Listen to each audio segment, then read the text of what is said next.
সেরা প্রজন্ম হল সাহাবীদের প্রজন্ম। আজকে পৃথিবীর বুকে এমন কোনো মানুষ নেই যে সাহাবীদের ধারে কাছেও যেতে পারে, এমন কোনো নারী নেই যে উম্মাহাতুল মুমিনিনদের ধারে কাছে যেতে পারে। মুসলিম সংগঠন এবং মুসলিম কোম্পানিগুলোতে নারীরা একে অপরের সাথে কথা বলছে, হাসছে, কোমলতার কথা তো বাদই দিলাম, তারা জোকস করছে। পশ্চিমা সংস্কৃতি আজকাল মুসলিম দেশগুলোতেও প্রবেশ করছে। আজকাল আমরা দেখতে পাই মুসলিম দেশগুলোতেও মুসলিম নারী ও পুরুষ অবাধে কথা বলে, অবাধে মেলামেশা করে। হৃদয়ের প্রশান্তি।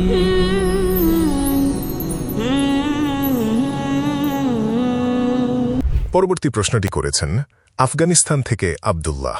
আমি সম্প্রতি বিশ্ববিদ্যালয়ে ভর্তি হয়েছি এবং যেহেতু এটি একটি সহশিক্ষা এডুকেশনাল ব্যবস্থা, তাই আমি আমার কিছু নারী সহপাঠীর সাথে সম্পর্ক গড়ে তুলেছি এবং হোয়াটসঅ্যাপ ও মেসেঞ্জারে তাদের সাথে কথা বলা শুরু করেছি। যদিও আমরা একে অপরকে ভাই বোনের মতো মনে করি, কিন্তু আমি দেখতে পাচ্ছি যে এটি আমাকে সরল পথ থেকে সরিয়ে দিচ্ছে। যেমন, আমি এখন ঠিকমতো নামাজ পড়তে পারি না, আমার নামাজে মনোযোগ দিতে পারি না এবং আরও অনেক কিছু। আপনি কি দয়া করে বলবেন যে আমি যা করছি তা কি জায়েজ বা ঠিক? আর যদি জায়েজ না হয়, তবে অনুগ্রহ করে আমাকে উপদেশ দিন কিভাবে আমি এই পরিস্থিতি থেকে নিজেকে বের করে আনতে পারি। শুধু আমি নই, আমার মতো একই বিশ্বাসী আরও অনেক মুসলিম এই পরিস্থিতির মধ্য দিয়ে যাচ্ছে। ইউটিউবে আসাদ নাদিম একই বিষয়ে আরেকটি প্রশ্ন করেছেন, বিপরীত লিঙ্গের মানুষ কি বন্ধু হতে পারে? আফগানিস্তান থেকে আবদুল্লাহ আহমদের করা প্রশ্নটি খুবই সাধারণ এবং আজকাল এটি প্রায়ই আসছে যে মানুষ সহশিক্ষা স্কুল ও বিশ্ববিদ্যালয়ে যায় এবং সেখানে গেলে বিপরীত লিঙ্গের বন্ধু তৈরি হওয়াটা খুবই স্বাভাবিক। যেমনটা প্রশ্নে বলা হয়েছে যে বিপরীত লিঙ্গের বন্ধু রাখা যাবে কি না, এবং তারা এতে জড়িয়ে পড়ে যা তাদের ইসলামের শিক্ষা থেকে দূরে সরিয়ে নেয়। বিপরীত লিঙ্গের বন্ধু থাকার বিষয়ে বলতে গেলে বন্ধু শব্দটি দিয়ে আপনি কি বোঝাচ্ছেন তা গুরুত্বপূর্ণ। যদি আপনি পরিচিত মানুষের অ্যাকোয়েন্টেন্সেস কথা বলে থাকেন, তবে বিপরীত লিঙ্গের পরিচিত মানুষ থাকাতে কোনো সমস্যা নেই যতক্ষণ না আপনি কুরআন এবং সুন্নাহর কোনো শিক্ষা লঙ্ঘন করছেন। আপনি বিপরীত লিঙ্গের পরিচিত মানুষ রাখতে পারেন এবং ইনশাআল্লাহ আমরা একটু পরেই এ বিষয়ে বিস্তারিত আসছি।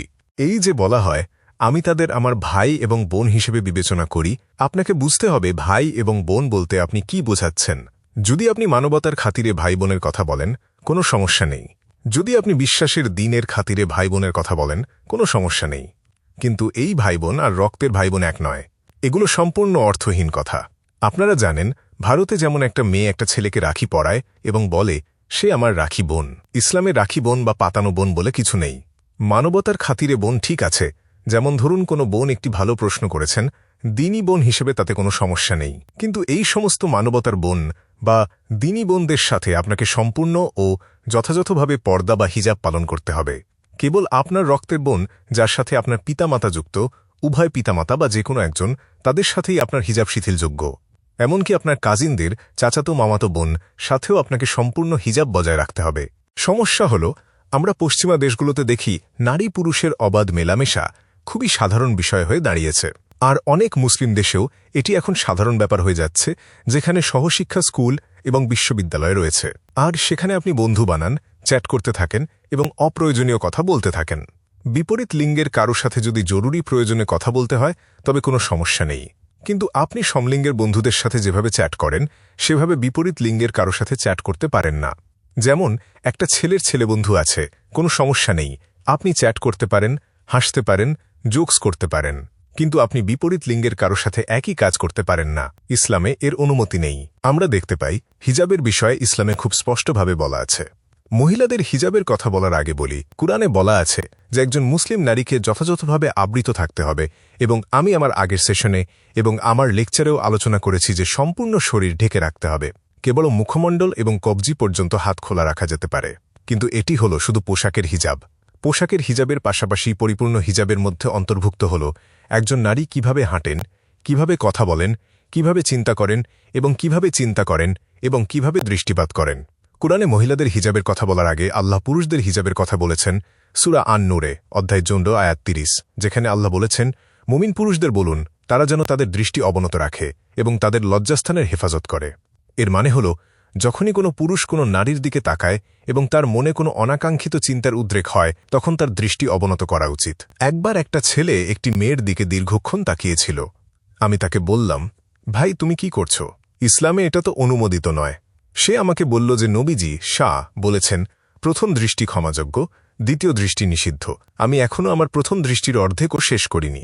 নবীজি শাহ যখন বলেছিলেন প্রথম দৃষ্টি ক্ষমাযোগ্য আর দ্বিতীয় দৃষ্টি নিষিদ্ধ, তখন এর অর্থ কী ছিল?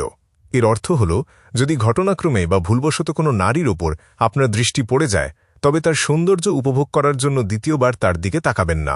এর মানে এই নয় যে আপনি 10 মিনিট চোখের পলক না ফেলে একজন নারীর দিকে তাকিয়ে থাকবেন আর বলবেন যে আমি এখনও আমার দৃষ্টি শেষ করিনি। তাই হিজাব বজায় রাখা খুবই গুরুত্বপূর্ণ। সুতরাং সহশিক্ষা বিশ্ববিদ্যালয়ে পড়াশোনা করাটা সমর্থনযোগ্য নয়। আর যদি আপনাকে পড়াশোনা করতেই হয় এবং অন্য কোনো বিকল্প না থাকে, তবে বিপরীত লিঙ্গের সাথে কথা বলার সময় আপনাকে আপনার হিজাব বজায় রাখতে হবে এবং আপনার দৃষ্টি অবনত রাখতে হবে। আপনি কোনো নারীর দিকে এক দৃষ্টিতে তাকিয়ে থাকতে বা চোখের দিকে তাকিয়ে কথা বলতে পারেন না। পশ্চিমা দেশগুলোতে আপনি যদি চোখের দিকে তাকিয়ে কথা না বলেন, তবে সেটাকে অপমান হিসেবে ধরা হয়। আমরা দেখতে পাই এমনকি মুসলিমরাও যখন পশ্চিমা দেশগুলোতে যায়, তারা এই হিজাব মেনে চলে না। আমি যখন পশ্চিমা দেশগুলোতে ইসলামিক সংগঠনগুলো পরিদর্শন করি, তখন দেখি মুসলিম নারী ও পুরুষ, ভাই ও বোনেরা অবাধে মেলামেশা করছে এবং অবাধে কথা বলছে।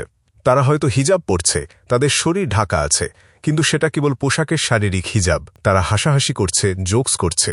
কিছু পশ্চিমা দেশে আমি দেখেছি একটি ছোট বদ্ধ ঘরে একজন মুসলিম নারী এবং একজন পুরুষ একা বসে চ্যাট করছে, অথবা একজন মুসলিম নারী একজন অমুসলিম ছেলেকে বদ্ধ ঘরে বসে ইসলামের দাওয়াত দিচ্ছে। এটা অনুমোদিত নয়। আমাদের প্রিয় নবী মুহাম্মদ বলেছেন, যখন একজন পুরুষ এবং একজন নারী বদ্ধ ঘরে একা থাকে, তখন সেখানে তৃতীয় ব্যক্তি হিসেবে শয়তান উপস্থিত থাকে। এটা কিছুতেই অনুমোদিত নয় যে আপনি কোনো নারীর সাথে বদ্ধ ঘরে একা থাকবেন। কিছু সংগঠনে আমি গিয়ে দেখেছি সংগঠনের প্রধানের একজন নারী সেক্রেটারি আছেন। কিভাবে আমাদের একজন নারী সেক্রেটারি থাকতে পারে? আপনি কি মনে করেন ওই দেশে কোনো মুসলিম পুরুষ যোগ্যতা সম্পন্ন নেই? আমি বুঝতে পারি না কিভাবে একজন ধর্মপালনকারী মুসলিমের একজন নারী সেক্রেটারি থাকতে পারে। যদি সেই সেক্রেটারি আপনার রুমে আসে যখন অন্য কেউ নেই, এটা তো অনুমোদিত নয়। এটি খুবই সাধারণ হয়ে দাঁড়িয়েছে। দুর্ভাগ্যজনকভাবে তারা ইসলাম প্রচার করছে, কিন্তু নিজেরা ইসলাম পালন করছে না। সুতরাং আপনি যদি হিজাবের বিধান ভঙ্গ করেন, তবে ভাইটি যা জিজ্ঞেস করেছে তা ঘটার প্রবল সম্ভাবনা রয়েছে। আপনার মনোযোগ পড়াশোনা থেকে সরে যাবে, আপনি অন্যান্য বিষয় নিয়ে ভাবতে শুরু করবেন। শুরুতে মনে হবে যে আপনারা শুধু নামেই ভাই বোন, কিন্তু এরপর প্রেমের সম্পর্ক শুরু হয় এবং আপনি শরীয়ত থেকে বিচ্যুত হয়ে যান। আপনি অনৈসলামিক কাজ করতে শুরু করেন। তাই সবচেয়ে ভালো হল একক লিঙ্গ, সিঙ্গেল সেক্স বিশ্ববিদ্যালয়ে পড়াশোনা করা। যুক্তরাজ্যে করা একটি জরিপে দেখা গেছে, যেসব স্কুল একক লিঙ্গের ছিল তাদের পারফরম্যান্স ভালো এবং সহশিক্ষা বিশ্ববিদ্যালয়ের তুলনায় একক লিঙ্গ বিশ্ববিদ্যালয়গুলো ভালো ফল করেছে। ভারতেও একই চিত্র দেখা যায়। একক লিঙ্গ শিক্ষায় পারফরম্যান্স ভালো হয়, কারণ সহশিক্ষায় অনেক সময় এক লিঙ্গ অন্য লিঙ্গকে আকৃষ্ট করার চেষ্টা করে।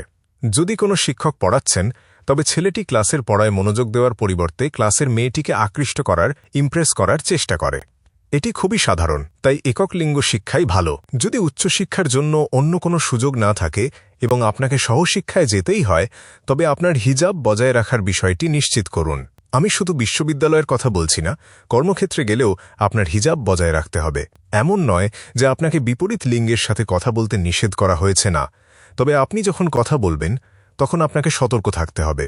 কোরআনের সূরা আল আহজাব অধ্যায় 33 আয়াত 32 একটি আয়াত নাজিল হয়েছে, যা নবীর স্ত্রীদের উম্মাহাতুল মুমিনিন উদ্দেশ্যে বলা হয়েছে। এতে বলা হয়েছে, হে নবীর স্ত্রীগণ, তোমরা কথা বলার সময় কোমলতা অবলম্বন করো না, যাতে যাদের অন্তরে ব্যাধি আছে তারা প্রলুব্ধ না হয়। কল্পনা করুন, নবীর স্ত্রীদের উম্মাহাতুল মুমিনিন বা মুমিনদের মাতা বলা হয়। নবীজির ইন্তেকালের পরও নবীর স্ত্রীদের অন্য কারো বিয়ে করা অনুমোদিত নয়। কুরআন নবীর স্ত্রীদের জন্য আয়াত নাজিল করছে, তোমরা কথা বলার সময় কোমলতা অবলম্বন করো না, যাতে যাদের অন্তরে ব্যাধি আছে তারা প্রলুব্ধ না হয়। কল্পনা করুন সাহাবীদের কথা, যারা মুসলিম উম্মাহার মধ্যে সর্বোচ্চ স্তরের অধিকারী ছিলেন। নবীজি বলেছিলেন, সেরা প্রজন্ম হল সাহাবীদের প্রজন্ম।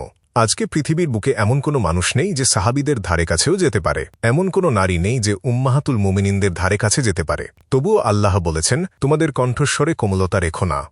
কেন? যাতে যাদের অন্তরে ব্যাধি আছে তারা প্রলুব্ধ না হয়। সাহাবীদের অন্তরে কি ব্যাধি থাকতে পারে? আপনি এটা ভাবতেই পারবেন না। তবুও নিরাপত্তার খাতিরে এবং সতর্কতা হিসেবে আল্লাহ এই আয়াত নাজিল করেছেন। আর আজকে আমরা দেখতে পাই মুসলিম সংগঠন এবং মুসলিম কোম্পানিগুলোতে নারীরা একে অপরের সাথে কথা বলছে, হাসছে। কোমলতার কথা তো বাদই দিলাম, তারা জোকস করছে। তারা মনে করে শুধু স্কার্ফ বা হিজাব পরলেই কাজ শেষ। তারা সম্পূর্ণ ভুল, এবং দুর্ভাগ্যবশত এই পশ্চিমা সংস্কৃতি আজকাল মুসলিম দেশগুলোতেও প্রবেশ করছে। আজকাল আমরা দেখতে পাই মুসলিম দেশগুলোতেও মুসলিম নারী ও পুরুষ অবাধে কথা বলে, অবাধে মেলামেশা করে। যদি প্রয়োজন হয়, কথা বলার দরকার থাকে, তবে আপনি কথা বলতে পারেন, কিন্তু কথা বলার সময় চোখে চোখ রেখে তাকাবেন না, দৃষ্টি অবনত রাখুন। আজকে বিশ্বে কতজন মুসলিমকে আপনি খুঁজে পাবেন যারা কোনো গায়রে মাহরাম নারীর সাথে কথা বলার সময় দৃষ্টি অবনত রাখেন? খুব কম। পশ্চিমা দেশগুলোতে এমন করলে আপনাকে প্রায় জোকারের মতো মনে করা হবে। কিন্তু বিশ্বাস করুন, আলহামদুলিল্লাহ, একজন দৃঢ় ইমানদার মুসলিম এটি অনুসরণ করবে।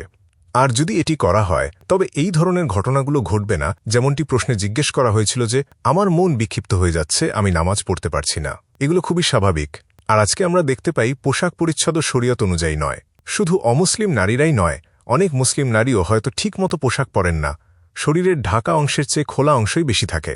তাই এই সমস্ত ক্ষেত্রে আপনাকে হিজাব বজায় রাখতে হবে। পুরুষদেরও হিজাব বজায় রাখতে হবে যে যখনই তারা কোনো নারীর দিকে তাকাবে, তাদের দৃষ্টি অবনত রাখতে হবে এবং দেখতে হবে যে তারা যেন খুব বেশি বন্ধুত্বপূর্ণ আচরণ না করে। শুধু তখনই কথা বলুন যখন প্রয়োজন। অপ্রয়োজনীয় জোকস ইত্যাদি সমলিঙ্গের সাথে করা যেতে পারে, কিন্তু বিপরীত লিঙ্গের সাথে নয়। আশা করি এটি প্রশ্নের উত্তর দিয়েছে।